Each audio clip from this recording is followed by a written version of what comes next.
Are you hurting your Duolingo speaking score without even realizing it?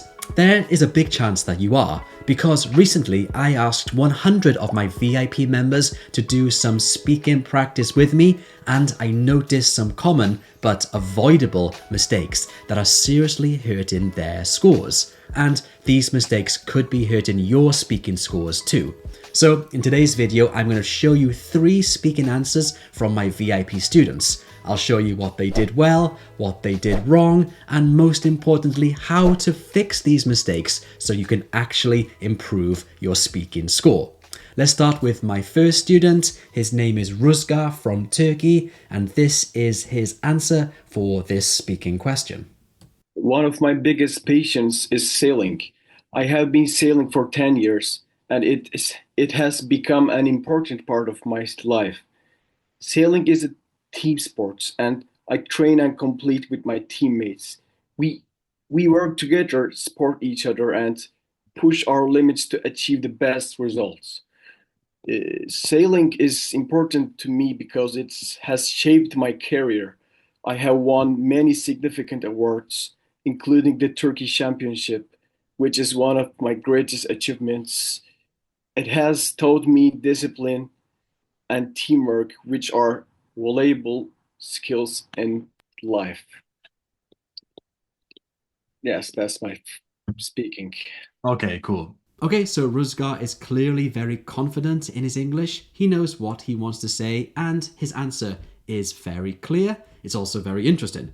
His pronunciation and grammar and vocabulary are strong overall, although there are a couple small mistakes which I'll put on the screen right here. Just some mispronunciations mainly. He said patience rather than passions, and he said complete rather than compete. These are just minor mistakes and I'm sure easy to fix. But there is one major problem with his answer. Did you notice it? Well, it's too short. In fact, it is way too short. He only spoke for around 40 seconds, but to get a high speaking score, you should try to speak for around 90 seconds. Now, of course, that's not easy, but here is a method you can use to help you to speak for longer. It's called the PPF method. This stands for past, present, and future. If you're new to this method, I have made lots of videos about it. I'll put some links below in the video description. But to summarize, the PPF method helps you to expand on your answers by talking about your ideas in the past, present, and future. That way, you'll speak for longer and you use lots of different grammatical structures. Grammar in the past, present, and future. This is a really effective method to use if you are not able to speak for 90 seconds like Ruzgar here. So let me show you how Ruzgar's answer would look like using this PPF method, and by using it, I'll improve his score from 100 all the way up to 150. One of my passions is sailing. I've been sailing for 10 years and it's become an important part of my life. Sailing is a team sport and I train and compete with my teammates. We work together, support each other, and push our limits to achieve the best results. Sailing is important to me because it has shaped my career. I have won many significant awards, including the Turkish Championship, which is one of my greatest achievements. It has taught me discipline and teamwork, which are valuable life skills. I started sailing when I was about 10 years old. At first, it was just a fun weekend activity I did with my family. But as I got older, I started to enjoy the challenge of learning how to control the boat. That's when I decided to take it more seriously. I began lessons and joined a sailing team. In the future, I'd love to take part in some international competitions and maybe even coach young sailors one day. I think it would be amazing to pass on what I've learned and inspire others. Okay, can you see the difference between Ruzgar's answer and mine? Same ideas, but I spoke for much longer by using the PPF method. So consider this approach if you are struggling to speak for 90 seconds. Now, if you like this type of video, do me a huge favor and write "yes, I do" below in the comments. If you do that, I will make more videos just like this. Okay, next up, we've got another one of my VIP students. Her name is Marina, and this is her answer.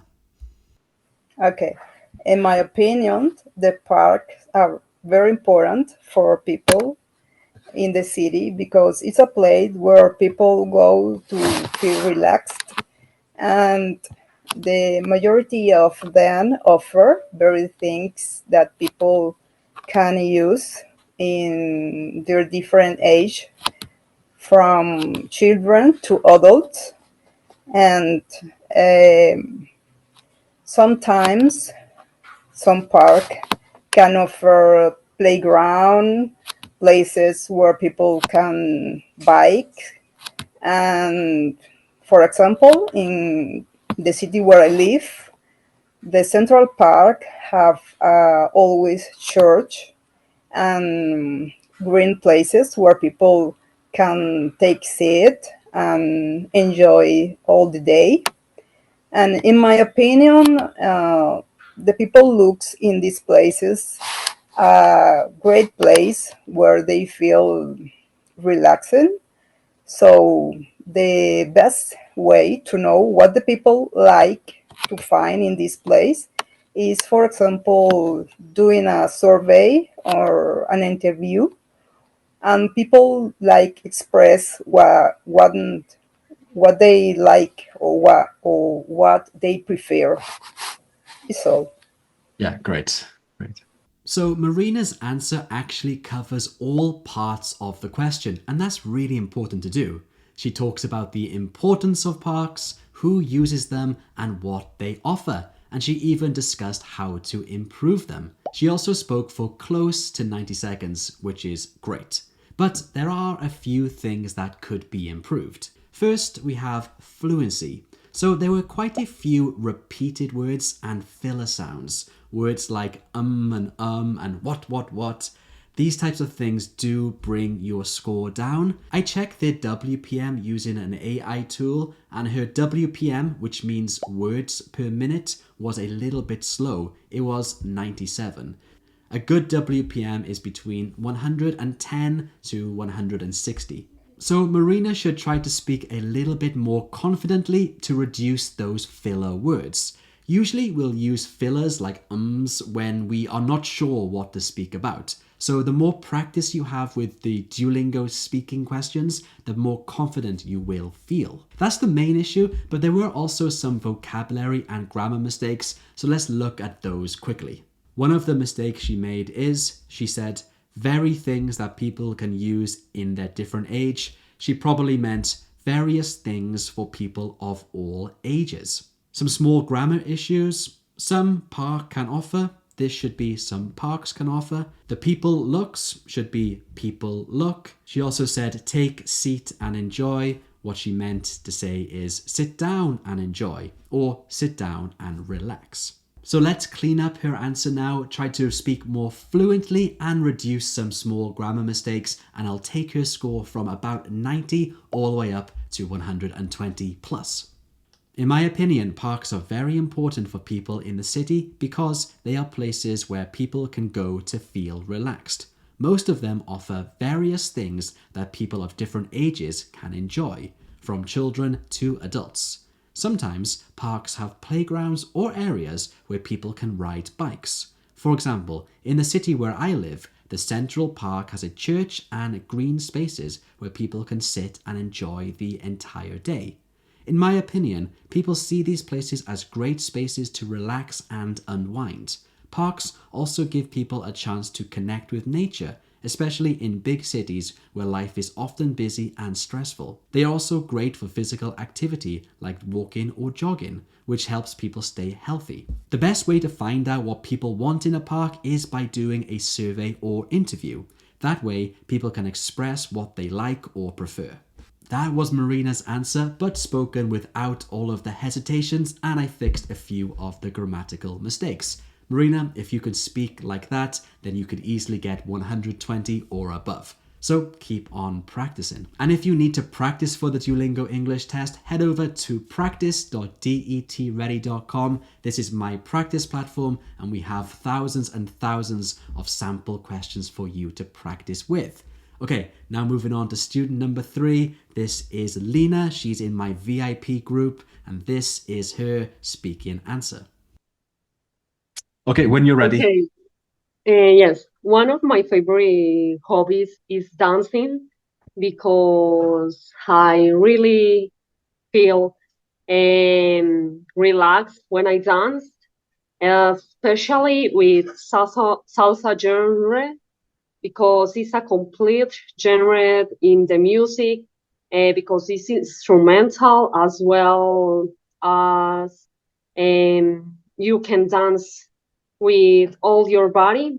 And I usually dance since I'm a little kid, and I've been in classes, and I continuously practicing until the moment. But sometimes I need to stop because I have another responsibilities. So it's difficult to have enough time to dancing right now. I usually go to a dance club so I can share this hobby with some people that like this hobby too. And one of the most important thing is because of this genre help me to relax my mind and my body, and I can disconnect of a stressful life. I love this answer. It is full of passion, and you can tell how much the student enjoys dancing, and this makes her answer sound very natural and expressive. She also spoke for 90 seconds, and she touched on the past and present. She didn't talk about the future, but that's okay. She's doing a really good job. However, there are a few areas to fix, so let's talk about those now. Just like Marina, Lena also used too many ums and ahs, and this hindered her fluency. So the same advice goes to Lena. Try to speak confidently for the whole 90 seconds, and the best way to improve your confidence is through practice. She also used some confusing phrases which she could try to improve. For example, she said, "Since I'm a little kid," change that to "since I was a little kid." Another responsibilities should be other responsibilities. To dancing, always to dance. This genre helped me. This genre helps me. Again, just some small mistakes that I'm sure she could improve quite easily, but these small mistakes do cost you points. So focus on your grammatical accuracy, as this is in the scoring criteria that you can see right by here. Okay, now let me redo this answer and make it really good so that Lena can use to practice.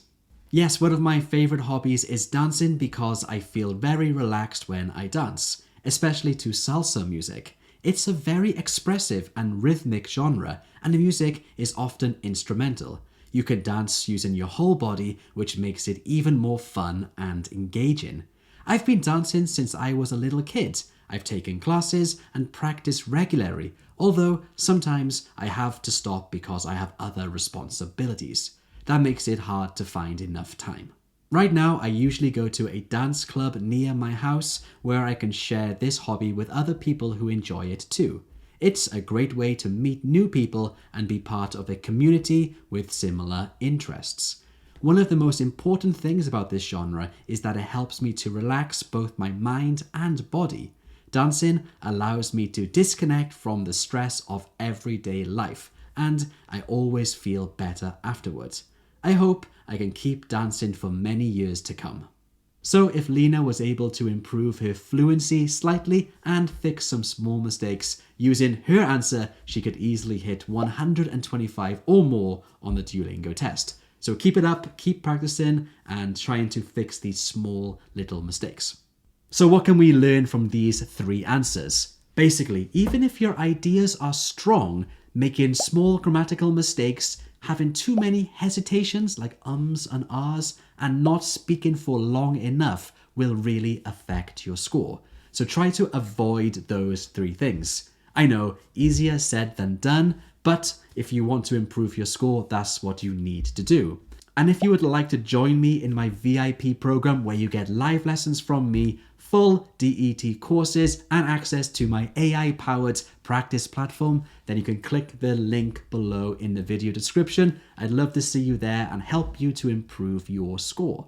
Or you can continue watching my YouTube videos because they are of course useful as well. This video right here covers the PPF method that I mentioned earlier. So watch this. This is a good one. It will help you with your speaking score. So I'll see you here right now.